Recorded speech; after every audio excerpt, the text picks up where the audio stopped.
ఎర్ర జెండాతో గెలిచి గులాబీ జెండా పట్టుకున్న ఎమ్మెల్యే రవీంద్ర కుమార్ నాయక్ దేవరకొండ అభివృద్ధి రాతను మార్చగలుగుతున్నారా? నియోజకవర్గ ప్రజలు ఆయనను నమ్ముతున్నారా? పబ్లిసిటీ పిచ్చి తప్ప పనులు చేద్దామన్న చిత్తశుద్ధి లేదన్న ప్రతిపక్షాల మాటల్లో నిజమెంత? ఈసారి ఆయనకు అసలు టిక్కెట్ రాకుండా చేసే ప్రయత్నాలు జరుగుతున్నాయా? భవిష్యత్తు ఎలా ఉండబోతోంది?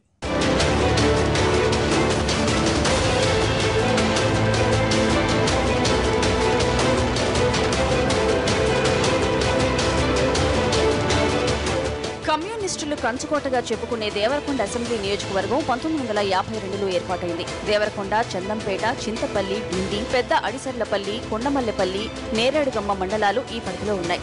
ఓటర్ల సంఖ్య 2,11,773. 2014 ఎన్నికల్లో సిపిఐ నుంచి గెలిచారు రామావత్ రవీంద్ర కుమార్ నాయక్. తర్వాత అభివృద్ధి పేరుతో టీఆర్ఎస్ లో చేరిపోయారు.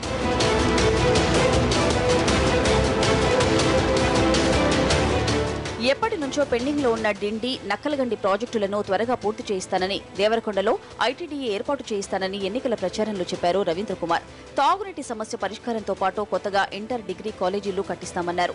నాడు కమ్యూనిస్టు పార్టీ తరఫున పోటీ చేసినందున ఎవరు అధికారంలోకి వచ్చినా పోరాడి వాటిని సాధిస్తామన్నారు. కానీ ఆ అవసరం లేకుండా ఆయనే అధికార పార్టీలో చేరిపోయారు. ఇప్పుడు పోరాటాల అవసరం లేకుండానే పనులు చేయించుకునే అవకాశం ఉన్నా హామీలు ఎందుకు నెరవేరడం లేదని నిలదీస్తున్నారు ప్రజలు.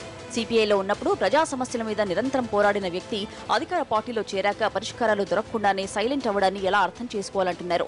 రోడ్లు, డ్రైనేజీ, పబ్లిక్ టాయిలెట్స్ సమస్యలకు పరిష్కారం ఎప్పుడని ప్రశ్నిస్తున్నారు. ఇప్పుడు మా ఊళ్ళో సీసీ రోడ్లు లేవు, మొత్తం మూత్రాలు పోసినా పోసినా మొత్తం ఆటరాలు వచ్చి కలుస్తున్నాయి. ఈ మురికి కాలువలు అన్ని చేస్తాను, ఈ మురికి కాలువ తీస్తాను సర్పంచ్ తీసి గెలిచిన నెల రోజులకే తీసింది, కానీ ఇంతవరకు చేయలేదు. సర్పంచ్ ఈ ఊరంకాలు వచ్చేయలేదు, ఎమ్మెల్యే వచ్చేయలేదు, ఎవ్వరు లేరు.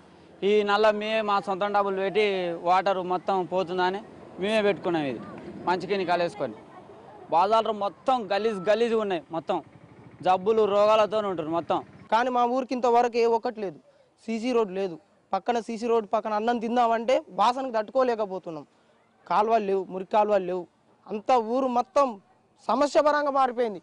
విద్యాలయం ఉంటే విద్యాలయం, అంగన్వాడీ కేంద్రం ఉంటే అది లేదు, టీచర్ లేరు, పిల్లలు మొత్తం అనాథాల రోడ్ల మీద తిరిగేగాడికి వచ్చాయి. ఎమ్మెల్యే టీఆర్ఎస్ లో చేరినప్పటి నుంచి నియోజకవర్గంలో తిరుగుతున్నా అవి మొక్కుబడి పర్యటనలన్న మాటలు వినిపిస్తున్నాయి. కేవలం ప్రచారం కోసం తన అనుచరులు చెప్పిన గ్రామాలనే సందర్శిస్తూ హంగామా చేయడం తప్ప సమస్యల పరిష్కారం మీద చిత్తశుద్ధి లేదంటున్నారు. గ్రామీణ ప్రాంతాల తాండాలకు సంబంధించింది మంచినీటి సౌకర్యం ఎక్కడ కూడా లేదు. వాళ్ళు బోర్బావుల నుంచి కిలోమీటర్ల దూరం నుంచి మంచినీళ్ళు తెచ్చుకునే పరిస్థితి ఉన్నది. ఇక్కడ కూడా కృష్ణ జలాలు అందిస్తున్నామని చెప్పి చెప్తా ఉన్నారు, కానీ ఎక్కడ కూడా మంచినీళ్ళు అందిస్తున్న దాఖలు లేవు. అదేవిధంగా ఈ దేవరకొండ ప్రాంతం అంటేనే గిరిజనులు ఎక్కువ ఉన్నటువంటి ప్రాంతం తెలంగాణలోని. ఇక్కడ ఐటీడీఏ ఏర్పాటు చేయాలని చెప్పేసి గతంలో ప్రజా సంఘాలు, పార్టీలు కొట్లాడిన పరిస్థితి ఉన్నది. కానీ ప్రభుత్వం దృష్టికి ఎమ్మెల్యే గారు, జడ్పీ చైర్మన్ తీసుకెళ్తామని చెప్తున్నారు, కానీ ఎక్కడ కూడా ఐటీడీఏ ఏర్పాటు చేసే ప్రసక్తి లేకుండా పోయినది. తక్షణమే ఐటీడీఏ కూడా ఏర్పాటు చేసే దిశగా చూడాలని చెప్పేసి కోరుతున్నాం. డిండి ఎత్తిపోతల పథకాన్ని ఏర్పాటు చేస్తేనే ఈ ప్రాంతానికి లాభం ఉంది తప్పిస్తే వేరే లేదు. దీన్ని ఇడిచిపెట్టేసి ఇవాళ ఉన్న అక్కడ కాలువలు తోమి ఇవన్నీ చేయడం వల్ల ఇప్పటి వరకు టెండర్ కాలేదు. ఇది ఇక్కడున్న ప్రాంత ఎమ్మెల్యే గారు కానీ, ఇక్కడున్న ప్రాంత జడ్పీ చైర్మన్ గారు కానీ వీళ్ళు ఈ రాజకీయంగా ఇది అభివృద్ధి చెందలేదు, అధికారం ఉన్న పార్టీలకు పోవడం జరిగింది. కానీ అనుకున్నంత స్థాయిలో వాళ్ళు నిర్వహించకపోవడం గౌరవం. ఒకప్పుడు బూర్జువా పార్టీ అని తిట్టిన చోటే ఇప్పుడు ఎమ్మెల్యే ఎలా ఉన్నారని ప్రశ్నిస్తున్నారు సిపిఐ నాయకులు. ఆయన పార్టీ మరి చేసిన అభివృద్ధి ఏంటో చెప్పాలంటున్నారు. ఐటీడీఏ ఏర్పాటు, కాలేజీలు, హాస్పిటల్ సామర్థ్యం పెంపు లాంటి హామీలేవీ నెరవేరకుండా ఆయన పార్టీ మారి సాధించింది ఏంటని అడుగుతున్నారు. పార్టీ మారడం ద్వారా ప్రత్యేక అభివృద్ధి చేస్తాం, అభివృద్ధి కోసమే పార్టీ మారి అని చెప్పడం అయితే బూటకంగా కనిపిస్తూ ఉంది. ఇకపోతే ప్రత్యేకంగా ఈ కాన్స్టిట్యున్సీకి సంబంధించి గిరిజన ఆడపిల్లల అమ్మకాలు అదేవిధంగా కొనసాగుతూ ఉన్నాయి. అంతేవిధంగా మారుమూల తండాలలో ఈ అంగన్వాడీ సెంటర్లు స్ట్రెంథన్ చేయాలని చెప్పి గతంలో ప్రభుత్వం తీసుకున్నప్పటికీ కూడా నిజంగా ఇవి స్ట్రెంథన్ అయ్యి వాళ్ళని ఎడ్యుకేట్ చేసే పిల్లల అమ్మకాలు కొనసాగకుండా చేస్తే బాగుండేది, కానీ అది కూడా జరుగుతలేదు. గత సంవత్సరం కాన్స్టిట్యున్సీకి 400 ఇండ్లు వస్తే అవి సగం ఇండ్లు మాత్రమే ఇప్పుడు నిర్మాణ దశలో ఉన్నాయి. ఇంకా ఈ సంవత్సరం 1000 ఇచ్చినా కూడా నిజంగా కూడా అర్హులైనటువంటి లబ్ధిదారులందరూ కూడా ఈ పక్కా గృహాలు ఇచ్చేటువంటి పరిస్థితి కనిపిస్తలేదు. ఇకపోతే గతంలో ఇంద్రమల కట్టుకున్నటువంటి వాళ్ళు బిల్లులు రాక నానా అవస్థలు పడుతున్నారు. దాని గురించి పట్టించుకున్నటువంటి పాపాన పోలేదు. గతంలో రైతులకు ఇన్పుట్ సబ్సిడీ కూడా సకాలంలో అందించలేదు అనే వాటిని కూడా విడతల వారికి ఇవ్వడం వల్ల రైతులకు కూడా పెద్ద ప్రయోజనం జరగలేదు. ముఖ్యంగా రైతు రుణమాఫీ కూడా 4 విడతలు ఇచ్చినప్పటికీ కూడా వాళ్ళు రెన్యువల్ చేసుకొని తర్వాత వడ్డీ కింద లేకపోతే రెన్యువల్ చేసిన సమయంలో మిగులు డబ్బులు ఏమైనా వస్తే వాళ్ళు రైతులు వాడుకుని తప్ప నిజంగా కూడా ఈ ఒక్కసారి ఇవ్వకపోవడం వల్ల రుణ విముక్తి కూడా జరగలేదు. అందుకనే ప్రభుత్వ పథకాలన్నీ కూడా ప్రచారార్భాటమే తప్ప. రాజకీయ ప్రత్యర్థులు ఆరోపణలు కొట్టిపారేస్తున్నారు రవీంద్ర కుమార్. మొదటి నుంచి కమ్యూనిస్టు పార్టీలో ఉన్నందున ప్రజా సమస్యల మీద పూర్తిగా అవగాహన ఉందని పరిష్కారం దిశగా ప్రయత్నాలు జరుగుతున్నాయంటున్నారు. ఏళ్ల తరబడి మూలన పడ్డ ప్రాజెక్టుల్లో కదలిక వచ్చిందని, కోట్ల రూపాయల నిధులు తీసుకొచ్చి అభివృద్ధి పనులు చేస్తున్నామని చెబుతున్నారాయన. డిండి ఎత్తిపోతల పథకానికి దాదాపుగా 6,500 కోట్ల రూపాయల అడ్మినిస్ట్రేటివ్ శాంక్షన్ ఇచ్చి 3,500 కోట్ల రూపాయల టెండర్లు పిలిచి ఇప్పటికే డిండి ఎత్తిపోతల పథకానికి సంబంధించి మరి ఏదైతే మన సింగరాజపల్లి రిజర్వాయర్ నిర్మాణం కానీ, గొట్టిముక్కల రిజర్వాయర్ కానీ, అదేవిధంగా చింతపల్లి, కృష్ణాయనపల్లి, శివనగూడెం దగ్గర రిజర్వాయర్ల పనులన్నీ కూడా ప్రారంభమైనాయి.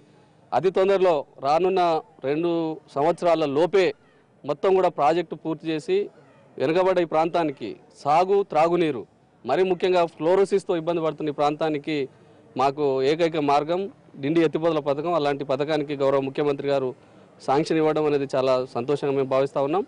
అదేవిధంగా ఈ మారుమూల ప్రాంతంలో రోడ్ల అభివృద్ధి కొరకు మొన్న కృష్ణ పుష్కరాల పేరుతోటి దాదాపుగా 300 కోట్ల రూపాయల రోడ్ల నిర్మాణం జరుగుతూ ఉన్నది. అదేవిధంగా దేవరకొండ ప్రభుత్వ ఆసుపత్రి 100 పడకలకు మరి మార్చడానికి కావాల్సిన అన్ని కార్యక్రమాలు జరుగుతూ ఉన్నాయి. దేవరకొండ పట్టణానికి ప్రత్యేకమైన అభివృద్ధి కార్యక్రమాలు, సిమెంట్ రోడ్లు కానీ, డ్రైనేజీలు కానీ అవన్నీ కూడా నిర్మాణం జరుగుతూ ఉన్నది. అదేవిధంగా 5 మండలాలు ఉన్నాయి దేవరకొండ నియోజకవర్గంలో. నూతనంగా ఒక నేరడుగొమ్ము, కొండమల్లేపల్లి అనే నూతన మండలాలు కూడా ఏర్పడ్డాయి.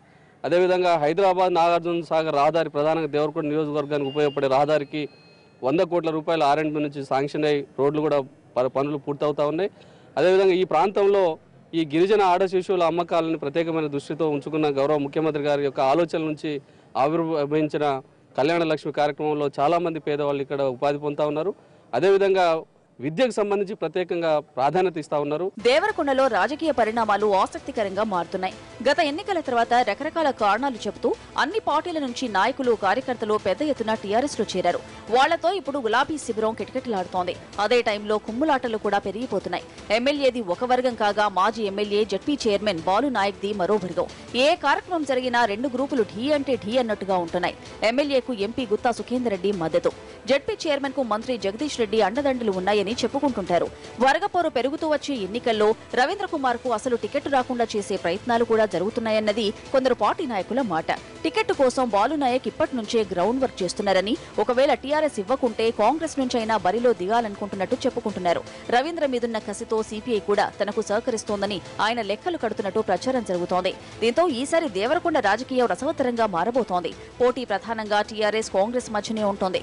తెలుగుదేశం పార్టీ, బీజేపీ అక్కడక్కడ ఉనికి చాటుకుంటున్నాయి తప్ప ప్రభావం చూపే స్థాయిలో బలం లేదు.